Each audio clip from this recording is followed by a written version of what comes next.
This is way better than we thought. Through the first 2 weeks of the NFL season, there has been one surprising portion of this Cowboys team. Today, we talk about it and tell you why it's going to be ever so important in their upcoming contest versus the Chicago Bears. Welcome into Cowboys Digest, everybody. I'm Jace Andrews, and I appreciate you tuning in to today's show.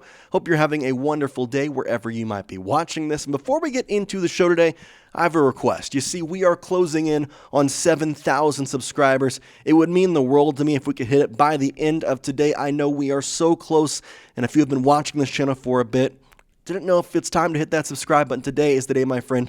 I'd really appreciate it. Let's talk about it. The Chicago Bears and the Dallas Cowboys. Week 3 matchup as Matt Eberflus has a quote-unquote homecoming. I mean, not really a good one. He was horrible with the Chicago Bears as their head coach. Ben Johnson obviously taking over duties there in Chicago, but it'll be a fun matchup in Soldier Field. Dak Prescott, Javonte Williams, along with the rest of the Dallas Cowboys, head out to Soldier Field to take on Caleb Williams and a struggling Bears team at the least to say. With that being said, though, throughout the season and throughout the first couple weeks, I should say, there's been a surprising portion of this team. And I have a question for you because I think I have a good idea of what the most surprising thing is, but maybe I don't. I want to hear from you as Cowboys fans. What has been the most surprising part of this Cowboys team so far? I want you to let me know your thoughts in the comments section. So if you saw the thumbnail, you probably know that I'm going to talk a lot about Javonte Williams because if you ask me, he is by far the most surprising part of this Cowboys team. He is effectively one of, if not the best running backs in the NFL through 2 weeks. He has the great underlying stats, and his rush expectancy is a 7.2. That is fantastic. Him and Kenneth Walker, in terms of explosiveness, in terms of expected run, they are the best in the league. And it's right behind or right in front of Jonathan Taylor, James Cook, Travis Etienne. Like, this is a top-tier running system for the Dallas Cowboys. Now, I'm not going to go in and try and explain all these, in-depth stats because that's not what we're here to do. We want to talk about Javonte. We want to talk about the improvement that he has made in his own game. And I think in some ways this was what we hoped, but we could have never expected. Javonte Williams coming out of the University of North Carolina, went 4 years first with the Denver Broncos, and he had a torn ACL, and that kind of really derailed his career. They didn't exactly think of him as a high-tier talent. The Cowboys did a 1-year deal, cheap contract, and he has been more than advertised. 41 touches, 194 total yards, and 3 touchdowns. 2 games. That's all it takes to get something like this. I really am shocked for a couple of different reasons for Javonte, because if you think about the way the Dallas Cowboys went about this rushing attack, and honestly the way that I talked about it, they hoped that there would be a bell cow back or a top-tier guy, but they didn't know for sure. That's why they got Javonte and Miles Sanders, and in the third round drafted Jaden Blue. And if you didn't think they were comfortable enough, they drafted Phil Maffa later on as well. This was not supposed to be as good of a rushing attack as it has been. And so, with that being said, the fact of the matter is, given the Cowboys have this, the expectations, I feel like, have to rise. And I want to do a little comparison for you, because last season, the Dallas Cowboys and their rushing attack was quite horrendous, if you ask me. This is their stats from 2024. 429 attempts, 1,705 yards. But I'm going to look keenly at the yards per rush attempt, the rushing touchdowns, and the rushing yards per game, because ultimately those are the ones that we can kind of hone in on. So, with that being said, what does this year look like?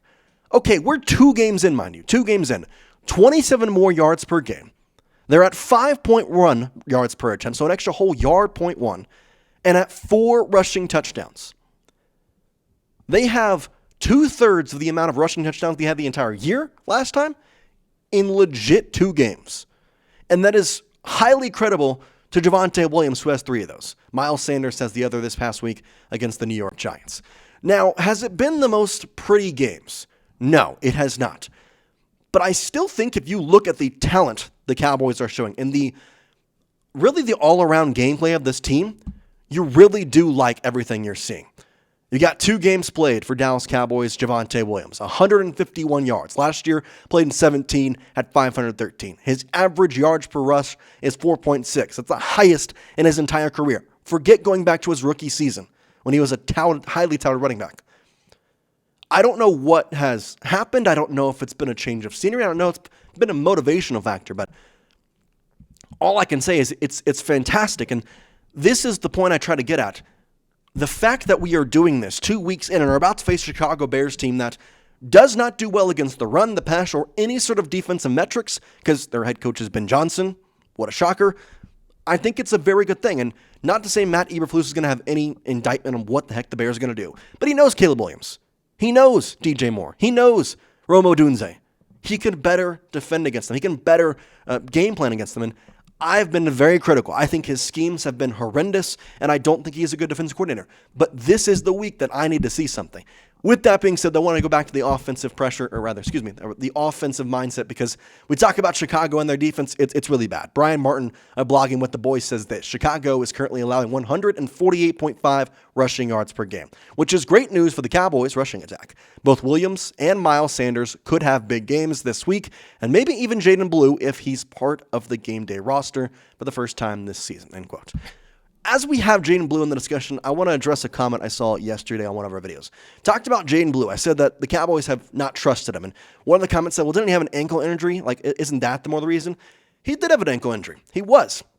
And missed the entirety, or not the entirety, but the last 2 preseason games for it. But each of these past 2 weeks, he has been labeled as a healthy inactive. Now, maybe there's some lingering ankle issues, and that may be a slight piece of it, but he has practiced every single time there's been a practice. He has been out there on the field. He has been working with pretty much the threes every single time on rushing, and the Cowboys continue to not put him out there. So I understand the debate is there. Maybe, just maybe, that there is a little bit of that lingering ankle issue, but I still believe it's more of the Cowboys trying to get his feet wet. He's a rookie, and you have Javonte Williams. I don't think there's a necessary need for Jaden Blue right now to be active every game. Let's go to more details on the Chicago Bears. Josh Sanchez of Dallas Cowboys SI says, quote, through just 2 weeks, Chicago has surrendered 765 total yards, ranking 28th out of 32 teams. Whether it's through the air or on the ground, opponents have consistently dictated the tempo and moved the chains at will. A big majority of that stat did come last week. They gave up 52 points to the Detroit Lions, so I'm going to say it's a big skewed. I'm going to say that is not a 100% accurate, great stat to look at, but I think it's also a good thing to know when talking about the Cowboys and some of the most surprising things we've seen. Javonte, I would argue this year, though, has been honestly one of the best backs in the NFL.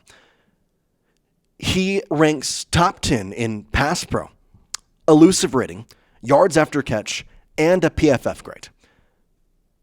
When you look at the names that is surrounding Javonte Williams, James Cook, Jonathan Taylor, Travis Etienne, J.K. Dobbins, you think about the past couple years and how much more of an emphasis there has been sometimes on drafting running backs. You talk about the latest in Omari and Hampton and Ashton Genty.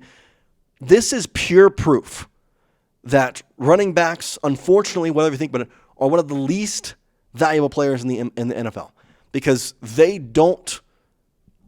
It doesn't matter. Javonte Williams had 513 yards, and right now, again, it's 2 weeks in, and maybe I'm overreacting, but he's literally putting out there that he's the best running back in the National Football League. And I don't think that's a hard thing to discuss or argue. Now, there's situations, and he's been given good situations, and the Cowboys have used him a lot, and the offense has been running well with him.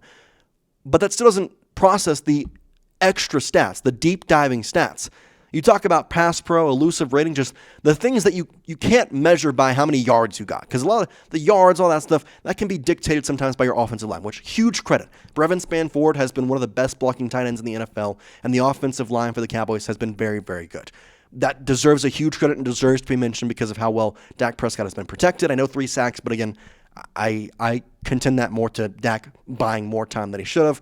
Besides the point, though, but when you go to elusive rating, pass pro, yards after catch, stuff that is more on the running back, that can really show you what type of guy you're working with. And so with that being said, I really do think it's going to be a very fun game for Javonte Williams this upcoming Sunday, and I think he's going to be a key point for this Dallas Cowboys squad. So with that being said, I've got another question for you. 2 questions of the day in this one.